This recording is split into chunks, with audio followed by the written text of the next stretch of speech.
LOTV.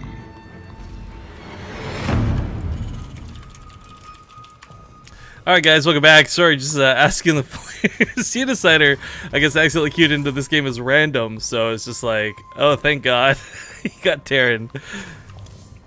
Get back Colossus range. Yeah, we'll talk more about that in a moment, but welcome back. Game number 2 in the, we'll call it the Zombie Grub show match. It was hers and she created it. Spawning here at the top right corner of the map, it's going to be the light blue Terran player, leading the series 1-0, Xenocider. In the bottom left, as the purple Protoss, it's Puck. Where's the logic in this? Xenocider, yeah, I thought he please. was going to ask for Marauders back, you know, because they got nerfed, but...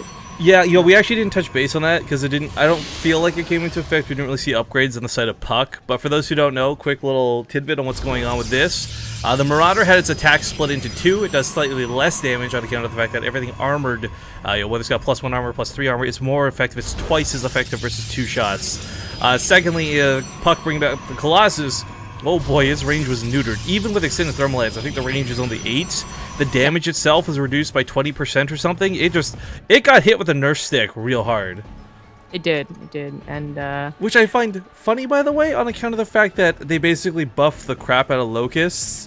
And they're like, what's the one unit that's really good at dealing with Locusts? Let's nerf the Colossus. I have my sneaking suspicions David Kim plays Zerg. Sure. I think everyone has their sneaky suspicions that David Kim plays blank race that you feel is overpowered right now. Yeah, of course.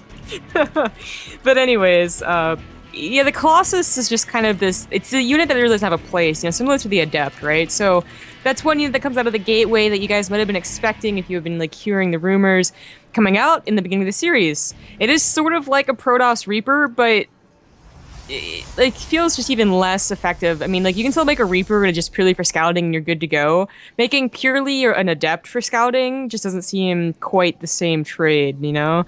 And if you try and mass Adepts, like you mass Reapers, that doesn't seem to really work that well either. Yeah, the Adept has a really weird place in the matchup, and truth be told, I really don't understand what they're planning to do with it just yet. Yeah. It's got the cool. I think its upgrade is one of the cooler abilities. The problem is the Shockwave skill. It comes off of the Twilight Council's tech, and by then you're not really banking up Adepts. You're not building a lot of Adepts. So I'm not sure where they plan to take them, but. Honestly, it would be cool if it made it into a legitimate gateway army unit, so that you have your Blink Stalkers, your Charge Lots, and your Adepts with the Shockwave. But then, yeah, I'm sure they have to balance it in other situations, right? But Yeah. oh well. But it just, you know, Protoss is kind of the questioning, like, race in Legacy of the Void. So Terran doesn't have their second unit, and that's always going to be a big question mark. Well, it's funny. Okay, so we're bringing this up. And Puck went for Disruptor's first game, and I was just thinking, I realized we quickly found, you and I, how incredibly overpowered carriers are currently in Legacy of the Void.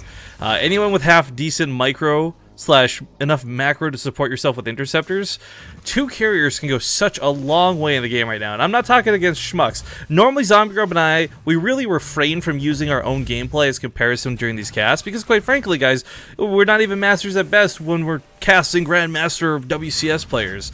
But with Archon mode and other cool abilities, we've actually been able to contend on point with some folks we never in our dreams probably thought we could have. We've seen some really cool strategies evolve. But that being said, I think we've beaten most Terrans every time we go Protoss and just go carriers, because they are so good right now. So stupidly good. Yeah, they are very good. But of course, at the hands of a pro who knows exactly what he's doing, as Xenocider seems very confident in this build that he's doing again, surviving until a carrier does seem a little difficult. But if you can get there, it's usually good enough against small to medium amounts of units. I was thinking on this primarily because, alright, a lot of gas went there for Puck. For those who don't know, the reason the carrier becomes more viable is it actually builds much faster, and I think they shaved like 30 seconds or something off the build time. But with the way Puck was using stasis traps, I guarantee you he would buy enough time through almost those alone before he had to even worry about not having a carrier in play. That's true. That is a good point. I actually would love to see that plan come, you know? Now, I believe he's getting this, is he getting this robotics speed a lot faster? I think it's the same pace as last game. The difference was he had to invest in the Phoenix first, so it's, I think, like maybe slightly faster. Okay. Well, I mean, that's certainly going to be important. You know, if he, again, I feel like if he had time to get workers along with those disruptors, then it would actually be really good. It's hard to control, yes, and, you know, Archon mode definitely helps you there, but it's just adds to their their effective tradeness, right? Because you can actually get them to survive. But anyways, we had Yeah, 3 the push is CC on coming. for an Xenocider. Push is coming with Stim. No Medivacs yet. But look at these stasis traps. And what was really cool is last game Puck did a lot of this manually. We didn't see a lot of autocast going off. This was an example of a bad autocast right here.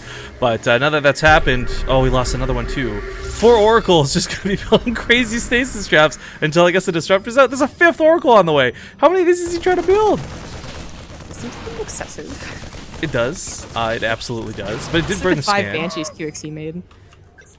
Well, these definitely are more effective than the Banshees were. I don't know, Oh. not right now. That actually burns the lock-on skill, taking those out like that. This true. one at the top of the ramp might get a good freeze. No. Loses the sentry. That's going to suck. Nice focus fire out of Xenociders. Force fields are a good way to hold these in place, but 6 oracles out of Puck.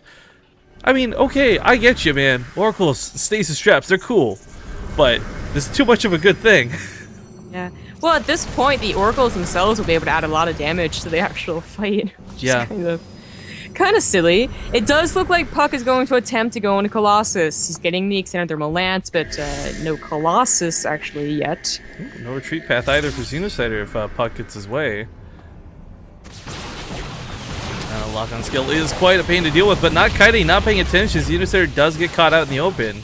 And these oracles are gonna hunt!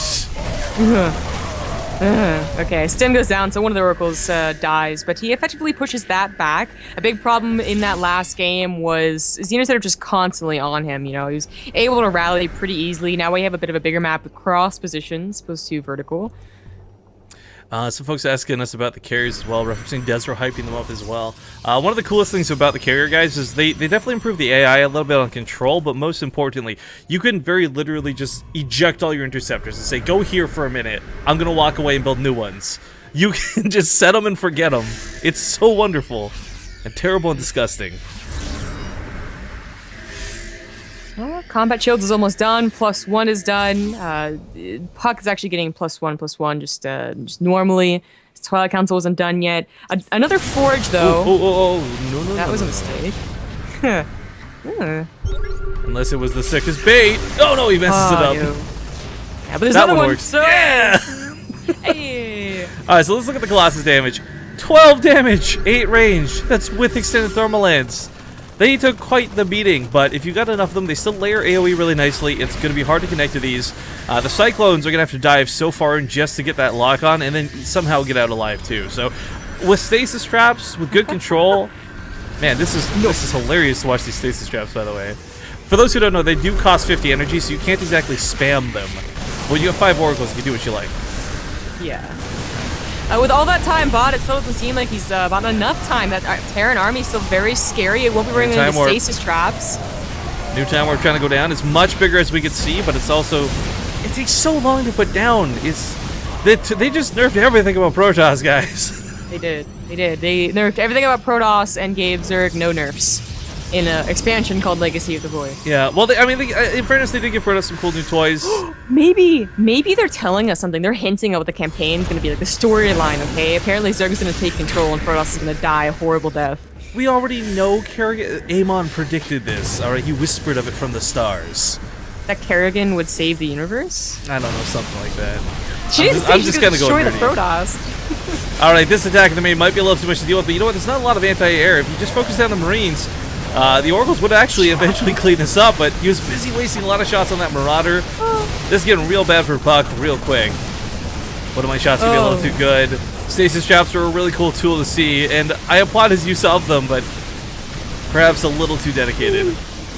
Poor Colossus. GG. Poor Puck. I am not sure what he is going to do. Dude, if I'm Puck's coach right now, I'm sitting behind him, he's in the corner of the ring, doing the rub on his shoulders thing, like, alright, come on, boy. You're going star, you're halfway there. You just gotta bring it home with the carriers. I'm gonna be right back. Alright, so I'm gonna be right back. We're actually gonna play our first ad break of the day, guys. Stick with us, 2 minutes. We'll see you with some more of the show match after the break.